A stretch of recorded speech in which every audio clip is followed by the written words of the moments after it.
I've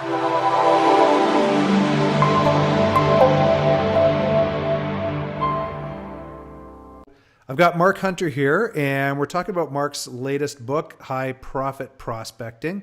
Mark, thanks a lot for taking the time out to talk today and tell us a little bit of, give us some information on prospecting. And first off, a little bit about you and how people can find you or find information on you or contact you. Yeah, the best way is through the website, thesaleshunter.com. Yes, Hunter is my real name. I was born with that. I have my father to thank for that. So it's thesaleshunter.com. And of course, the book you can pick up Amazon, Barnes & Noble, any online book, and in a lot of bookstores also, but it's High Profit Prospecting. Excellent. By the way, I used to go to school with a guy named Mark Hunter, and his dad was a guy named Tommy Hunter, who was a Canadian country singer, and anyone in Canada knows who he is. So I've met two Mark Hunters in my life now. So there you go. It's actually a pretty more common name than people realize. Yes. Yeah. Not like John Smith, right? So there you go. Not like John Smith. Yeah. So first off, tell me, the High Profit Prospecting. Why did you write the book? I wrote the book because the first book I wrote was High Profit Selling, how to close the deal without the discount. And really what I found is, you can't take a Walmart shopper and make them a Nordstrom customer. Right? What happens is many times we're prospecting the wrong people. So I wrote the book High Profit Prospecting to really say, hey, if we focus on the right prospect, then we'll be able to close the deal at full price. Excellent information. So the next one I want to ask you is, so, you're and don't take this wrong, a seasoned sales professional, as am I. It's prospecting has changed quite a bit with social media and with a bunch of other things. But what is your concept of sales prospecting? What do you deem sales prospecting? Well, prospecting is really all about helping customers see and achieve what they didn't think was possible. I mean, that's really what it's all about, because it's not really what I sell. It's my ability to help you. That's really what lights my trigger. That's what should light any salesperson's trigger. Now, how you go about that, you can use social media. You can use, social selling, the buzzword. You can use cold calling. You can use direct mail. You can use, there's any number of techniques. The problem a lot of salespeople have is they avoid the hard stuff because, I don't want to call people. I don't want to offend, And so they just go for the easy stuff, and then they say, well, sales isn't for me. It's not for me. Well, sales isn't easy. It's hard. That's why salespeople get paid a lot of money, because you are really interrupting people's day when you're prospecting. But think about it. If you got something that you can help them with, don't you want to interrupt it? You owe it to them to interrupt their day. It's their obligation. They wouldn't call sales if they'd call it easy if it was easy. So that's why you got that right. Yeah. That's what the scoop is. One of the things that I see, and I got this from your other buddy, Jeb, was it Blout? Is that how you say his name? Blunt. Yes. His latest book, and the name escapes me right off the top of my head, but it's a great book. Well, his latest book is Sales EQ, which has only been out like a week. Oh, okay. Well, that's not one. It was the one before that. The book before that was Fanatical Prospecting. That's it. Right. And it's a great book too. But he talks about it, and you get into this probably as well. It's some of the things is, what I see is salespeople are reluctant to prospect, and it's and I think you kind of hit it on the last question here. But how can someone get over that reluctancy to prospect? Well, it's when you got people to feed. When you got it's amazing. Bad salespeople have hungry kids. Let's just leave it at that. Now, it really what it comes down to is you first have to believe in yourself. If you don't believe in yourself 100%, you are not going to be successful in sales. Now, here's the challenge. You can't just walk around and say, I believe in myself. That is not going to work. What it really comes down to is the fact, do you believe that you can help people? And see, this is where it comes down to. It's not my price point. It's not what I sell. It's my ability to help people. I was on the phone today for over an hour with a person who I just met the other day for the first time, prospect.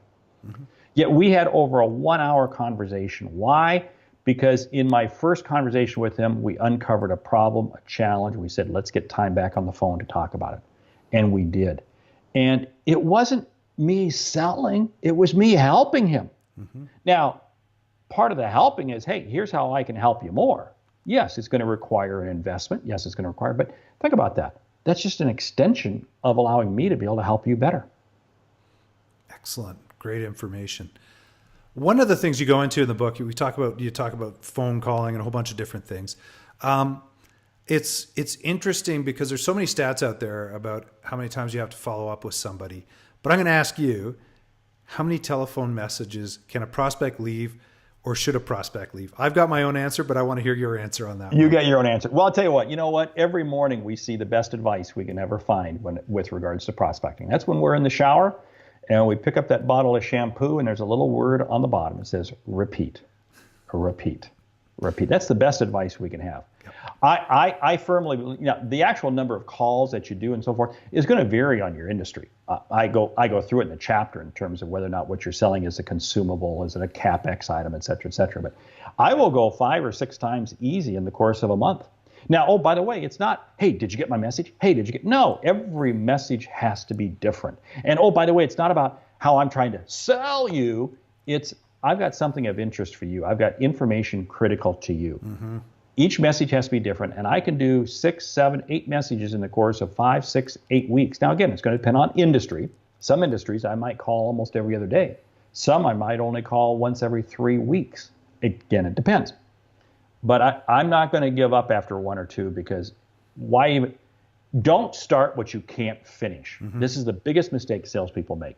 Yep. I hear that all the time. Well, I called them last month. I called them a year ago. Yeah, right. Yeah, how effective is that working out? Well, you reference that in the book, right? And it's interesting. So my take on it is, I think you call until you get the job done, right? And there you go. Even when someone says no, they don't mean no. They just don't mean no now, right? Well, you know what? That's a key piece. But I will tell you something. I always say, if you have a heartbeat, you're a potential customer. Okay, and I certainly get that. And I never want to give up. But at the same time,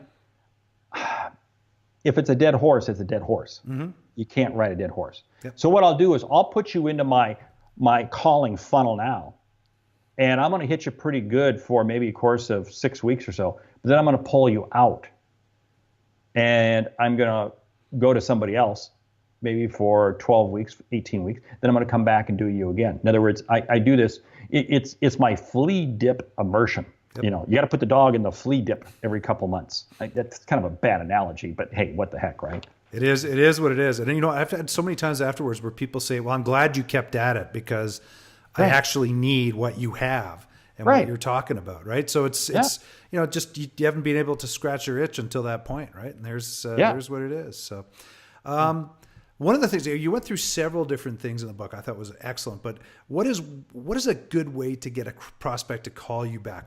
How would you get a prospect to potentially call you back? Because oftentimes people will leave messages. So especially newbies in sales, right? They don't know how to get someone to call them back. How would you tell someone who's new in sales how to leave a message to get a call back?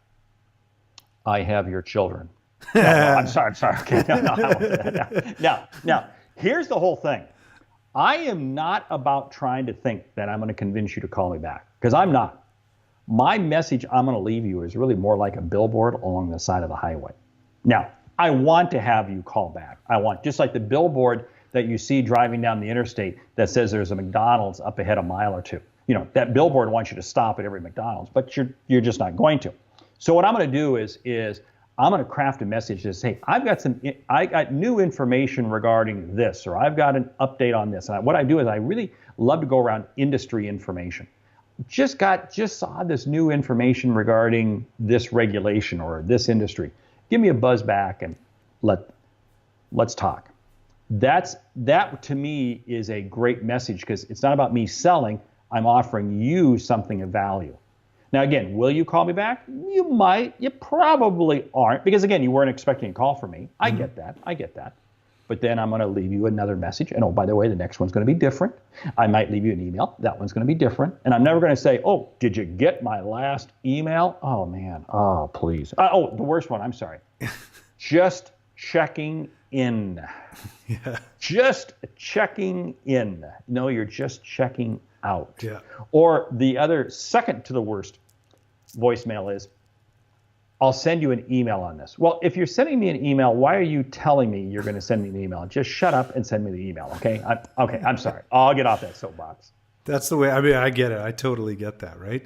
The other thing too is, when I talk to salespeople, a lot of times they say, I can't find good prospects. Any suggestions on how someone can find a good prospect? Well, first of all, you got to know who is your prospect. And here's what I'll say. Let's go down the road a little further. My objective is not to have a lot of prospects. I just want to have people I can close. In other words, what I want to do is I want to be able to qualify fast so I can spend more time with fewer prospects. Whoa, what did I just? Yeah, I want to spend more time with fewer prospects because that's how I really understand the need. Now, how I do it. One of the easiest techniques, in fact, it's interesting. I was with a group yesterday and I shared this technique. And you should have seen that these were small business owners. You should have seen their eyes light up. I went around the room and I said, how many customers do you have? How many, 20, 30, 40, 50. How many have you ever had? Well, 100, 150. And I said, okay, here's what you do. You have a salesperson, right? Yeah, you have a salesperson. Okay. Have them call every customer right now, starting Monday. Have them call every customer and say, hey, my company is having a referral month. I've been asked to call all my customers and ask for referrals. And you know what's interesting? People give you referrals. Mm-hmm. Another strategy, you might call them back a few months later and say, hey, just calling it, really kind of doing a deep dive to really make sure, are we taking care of your needs? Now, you got to be prepared. You may get some bad news. You may hear some stuff. But then they're probably going to say, oh, yeah, hey, we love you guys. Great. Hey, who else might be somebody that could use our service? Then the third time is you can call them back, first part of December. Now, you got to be genuine in this. Everybody sends out a holiday card, a Christmas card, whatever. And yeah, that's all great, but I like calling them. And I want to call them and say, hey, thank you very much. We really appreciate your business this year. Trust you've had a good year and we've had a good year. Just really want to say thank you. And, oh, yeah, hey, thanks for the call. Then, boom, I can ask them for a referral. It's amazing how many prospects we can get if we just do those 3 simple referral techniques every year. Yeah, it's amazing. Referrals. I teach salespeople how to do referrals and do it properly. And it's what they don't quite understand is the power of referrals and how quickly you can ramp up your sales by doing that sort of stuff. Right. There, you have a section of the book where you talk about kind of cold calling and everything. And I know that salespeople, that is dreaded for salespeople. They just fear picking up the phone. But how can I was going to even say new, but I think even people that have been in the sales racket forever still get terror when they got to do cold calls. How would you coach someone to get through their reluctance to make a cold call? First of all, you will survive. The sun will come up in the morning. Okay, now this is funny, but people, I don't want to make a cold call. Why? There's no big deal. Do you believe in yourself? Do you believe that you can help the person out? Here's the whole thing. Here's what my whole objective is. It is not B2B. It is not B2C. It is H2H. It is human to human. Mm-hmm. My objective is to purely have a discussion with you. What I want to do when I'm cold calling, and I do make cold calls. Even in my job today, I will make cold calls just to prove to people that I can do it. Mm-hmm. And what it's going to be is my whole objective is just to find out one piece of information about you and create an ability for a follow-up. That's it. That's not that difficult because what I'm going to have to do is I'm interrupting you. Now, this would be unless I'm in a very, very short sales cycle. But I'm interrupting you, which means I really have probably got to get a time set up to have a more in-depth discussion. But in order for me to have that, I've got to uncover just one piece of information about you, some sort of a need that gives me a reason to follow up. So that's what my whole objective is. I might call somebody up and say, hey, we just got some new information regarding this and wanted to share it with you. And they go, well, who are you? Oh, well, I'm Mark Hunter, the sales hunter, and I help companies and really find and retain better prospects. And have you ever had a challenge in terms of discounting sales? Oh, yeah. Have you ever really had a problem with not having the right prospects? Oh, yeah. Well, you know what? That's really what I do. I'm probably, what we should probably do is get some time tomorrow. I got time tomorrow at 2:30 on my calendar. Does that work for you? Yeah, boom. See what I just did? I just did a cold call. Perfect. Works and I just perfect. got the follow, and it works perfect. Yeah. Best advice I ever had on that was I had a girlfriend once, believe it or not, who she said the person on the other end of the phone doesn't know what you look like. Why would you even concern yourself? Why would you care? As soon as I thought like that, I went, you know what? I could walk past this guy in the street or a girl in the street. They wouldn't know who I am. Why worry about it? And as soon as she said that to me, that was like 20 some odd years ago. boom, it changed the way that I made cold calls. So it was, And that girlfriend is still in your mind today, right? well, she's still a friend. So it's Okay. she and my wife still get along. So it's all good. It's all good. Last question I'm going to ask is you go into a section of the book here, and I find it very intriguing because, not a lot of people do this, but it's getting into that C level and trying to connect with the C level. What advice would you have for a salesperson to engage with someone at the C level? What would be one of the best pieces of advice that you have for that? Yeah, don't talk price, don't talk specs, don't talk performance, et cetera, et cetera. All of your dialogue must be around strategic outcomes, period. Soon as you start talking price, specs, tech, any of that, they're going to kick you down the hall to engineering or procurement or something like that, because you know what? You're going to embarrass them. You see, when you go into that C-suite, you have to go in as one of them. You have to go in as a peer, not as a salesperson. As soon as they think you're a salesperson, hey, we have a procurement department for people like you, and that's where they're going to send you. Absolutely. Mark, once again, where's the best place that people can get a hold of you? thesaleshunter.com. That's the best site. And jump out there. We got all kinds of free stuff that you can download. And hey, you can grab the book, High Profit Prospecting. Yep. Amazon, Barnes & Noble, any place like that. I'll have links for the book down below in everything that I'm doing on all the posts that I put out on this, so everyone will be able to access the book that way. Mark, thanks a ton for being on today. Hold on for a couple secs after I stop the camera, and we'll have a quick chat. But thank you very much. Thanks for your time, and appreciate it. And look forward to your next book, and I'll be able to interview you on that one too. Great selling. Thanks.